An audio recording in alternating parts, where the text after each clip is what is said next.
Ajakiri Eesti Naine toob kord nädalas eetrisse uue osa vestlussarjast Iga naine on lugu. Mina olen toimetaja Piret Kooli. Tere sulle, kes sa meid kuulad. Seekordne vestlus viib meid valusatele radadele, kuid ka sel teel astudes on võimalik naeratada.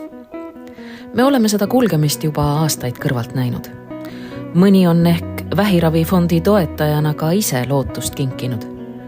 Ent elada tuleb jaksata siiski sel naisel ise. Kuidas ta seda teeb, millest unistab ja millisena maailma nüüd vaid ühe silmaga näeb, sellest räägime. See riivab alguses, kui see juhtub, see riivab kõvasti. See riivab ju kogu sinu naiselikku ilu ja sinu naiselikkust üleüldse. Ja sellega on alguses raske toime tulla.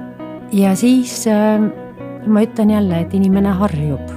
Et sa harjud sellega ära, et sul selline asi on ja tänad ennast, et sa üldse elus oled ja et su keha jaksab sind kanda.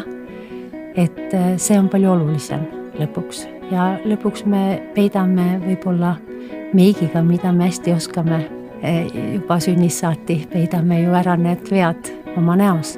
Ta on laulupidusid dirigeerinud koorijuht, äsja abiellunud ja 4 lapse ema. Mul on täna külas Janne Fridolin Väljamäe.